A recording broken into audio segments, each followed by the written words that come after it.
नमस्कार। Astrology simplified में आपका स्वागत है। आज हम चर्चा करेंगे संतान सुख के बारे में।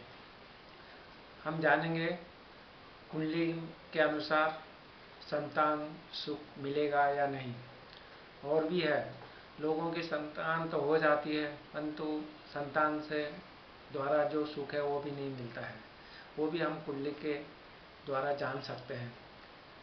बहुत लोगों की उम्मीदें हैं कि हम जो ये वीडियो बना रहे हैं इसमें ज़्यादा से ज़्यादा आपको संतान सुख के बारे में उपाय भी बताएं। अतः आप इस वीडियो को ध्यान से देखिए और अपनी कुंडली से जानिए कि हमें संतान सुख है या नहीं है।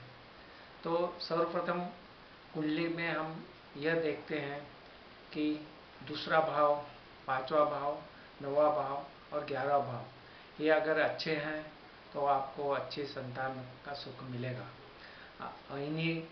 इसी तरह से अगर यही ग्रह गुरु, बुध, शुक्र, चंद्रमा आदि इन्हीं भावों में अच्छी पोजीशन में होंगे, बलवान होंगे तो आपको संतान सुख जरूर मिलेगा। जनरली 5th भाव संतान का माना गया है।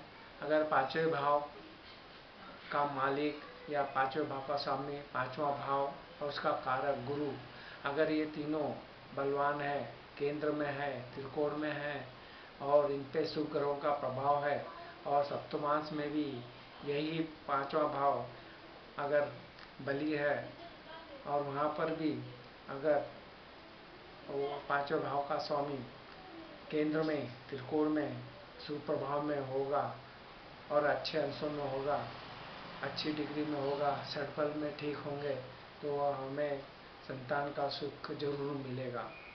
परंतु जब हम कुंडली विश्लेषण करते हैं तो हमें पता चलता है कि 5वां भाव अगर पाप ग्रहों से पीड़ित है तो हमें संतान का और सुख का अभाव रहता है और कुछ बाधाएं रहती है जो कि हमें उपाय के द्वारा दूर करना चाहिए।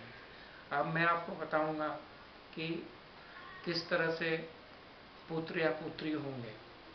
पुत्र के लिए हमें पुरुष ग्रहों को देखना चाहिए। पुरुष घर में है सूर्य, मंगल। सूर्य और मंगल की उपस्थिति आप देखिए। अगर गुरु के साथ में सूर्य, मंगल, गुरु ये पुरुष ग्रह हैं, इनकी पोजीशन अच्छी है, जो बताया गया भाव है, 5वां भाव है, उस पर इनका प्रभाव अच्छा है और ये शुभ प्रभाव में है तो हमें पुत्र प्राप्त होते हैं। इसी प्रकार से पुत्री कारक ग्रह हैं चंद्रमा और शुक्र। अगर चंद्रमा और शुक्र ये पुत्री कारक ग्रह हैं और इनका प्रभाव अगर 5वें भाव पर रहेगा और वो त्रिकोण में, केंद्र में, शुभ प्रभाव में रहेंगे तो पुत्री का प्राप्ति होती है। इस तरह हमने जाना कि हमें पुत्र और पुत्री कैसे प्राप्त होते हैं। अब बच्चे होने के बाद में बच्चों का सुख है या नहीं यह जानने के लिए हम कुंडली का दूसरा भाव, 5वां भाव, 9वां भाव और 11वें भाव को अध्ययन करेंगे। इसमें हम देखेंगे कि अगर इन पर राहु, केतु और शनि इनका पाप प्रभाव रहेगा तो बच्चे हमारे से दूर रहते हैं। अगर पंचम भाव में राहु है या मंगल के साथ राहु है, शनि के साथ राहु है, यही अगर सेकंड भाव में भी है तो बच्चे हमारे होकर भी हमारे से दूर रहते हैं और इस तरह से हमें बच्चों का सुख प्राप्त नहीं होता है। इस तरह अगर हमें कुंडली में यह पहले से सब चीज़ें पता लग जाती हैं तो उन जो सुख हमें प्राप्त नहीं हो रहे हैं अगर हम उनका उपाय करें तो हमें वो सुख हमें ठीक से मिल सकता है। बहुत बार क्या होता है कि अगर सूर्य के कारण हमें, अगर पांचवें भाव पर इसका प्रभाव है और सूर्य के कारण हमें बाधा आ रही, तो इसका मतलब है कि हमें पितृदोष है, तो हमें पितृदोष का उपाय करना चाहिए। अगर चंद्रमा का प्रभाव है पांचवें भाव पर, तो इसका मतलब है कि अगर उसका नेगेटिव प्रभाव है, तो इसका मतलब है कि हमें मात्र श्राप है, इसलिए हमें माता का आशीर्वाद लेके उनका उपाय करके इस जो माता के द्वारा जो हमें श्राप मिला है उसे दूर करना चाहिए। इसी तरह से अगर मंगल हमें ये प्रभाव दे रहा है, तो भात्र मतलब भाइयों से अच्छा आचरण करके इसका उपाय करना चाहिए। बुध के कारण अगर इस तरह का दोष बन रहा है, तो बुध ग्रह बहु बेटियों का है और उनके हमें आशीर्वाद लेना चाहिए, उनकी सेवा करना चाहिए। इस तरह से बुध के प्रभाव को हम, जो निगेटिव प्रभाव है उसको हम कम कर सकते हैं।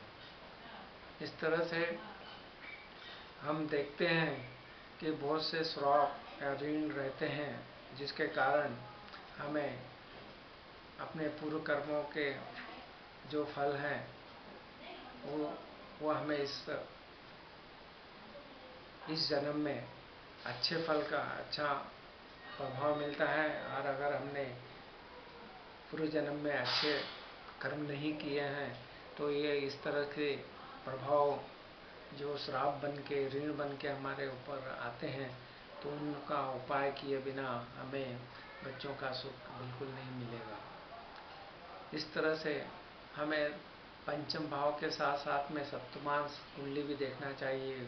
सप्तमांश का लग्न, उसका पंचमें, उसका दूसरा भाव, उसका नवम भाव, उसका 11वां भाव, और इनका बल षडबल में देखते हुए कौन सा ग्रह हमें दिक्कत दे रहा है, परेशानी दे रहा है और किस तरह का वो हमारे पर प्रभाव डाल रहा है, उसको हम उपाय करें तो हमें संतान का सुख जरूर मिलता है। कुछ छोटे छोटे से उपाय भी इस तरह से हैं कि अगर जो भी ग्रह हमें इस तरह का प्रभाव दे रहा है, तो उसका पॉजिटिव प्रभाव लाने के लिए उस ग्रह का दान जप आदि करके हम उसे ठीक कर सकते हैं। और इस तरह से ये भी देखा गया कि घर में वास्तु दोष है, घर में सीलन है, दीमक लगी हुई है, दीवारें कटी फटी है और बहुत से ऐसी चीज़ें हैं जो कि वास्तु के कारण वहाँ पे निगेटिव इफेक्ट डाल रही है। इस कारण से भी हमें संतान का सुख प्राप्त नहीं होता है, इसलिए हमें घर की वास्तु ठीक करना चाहिए। हमें डेली प्रार्थनाएं करना चाहिए, बड़े बुजुर्गों का सम्मान करना चाहिए, गरीबों की सेवा करना चाहिए, गरीबों के बच्चों को पुस्तकें आदि दान में करना चाहिए, गाय का हमें सेवा करना चाहिए, कुत्ता पालना चाहिए, हो सकते हैं नहीं पाल सकते हैं तो कुत्ते की सेवा करना चाहिए। इस तरह से बहुत सी चीज़ें हैं जिनकी हम डेली लाइफ में उसको पालन करके उनके उपाय कर सकते हैं। हमारे शरीर के लिए यह है कि आपको सर्दी खांसी नहीं होना चाहिए, हो सके तो सोने का उपयोग कम करना चाहिए, सोने की जगह तांबे का उपयोग करना चाहिए, तांबे का जल पीना चाहिए। और प्राणायाम में, योगा में अनुलोम विलोम कपालभाति इनका जरूर शामिल कीजिए, डेली अपने उसमें प्राणायाम कीजिए और अपने भगवान से, अपने इससे, पांचवें घर का जो मालिक है वो आपका इष्ट रहता है, वो इष्ट से हमारे डेली पूजा प्रार्थना करना चाहिए। इससे हमें संतान का सुख मिलने की आशाएं बढ़ जाती है। इस तरह हमने देखा कि कुंडली में जिस तरह के योग बने हुए हैं उनका हम जानकर भली भांति उपाय करेंगे तो भगवान की कृपा से, इष्ट की कृपा से हमारे घर में बच्चों का आनंद मिलेगा, बच्चों का सुख मिलेगा। इसलिए आप कोई अच्छे ज्योतिषी से अपनी कुंडली का विश्लेषण कराइए और उनके द्वारा बताए गए उपायों का पालन कीजिए, तो आपको भगवान की कृपा से संतान होगी, संतान का सुख भी प्राप्त होगा।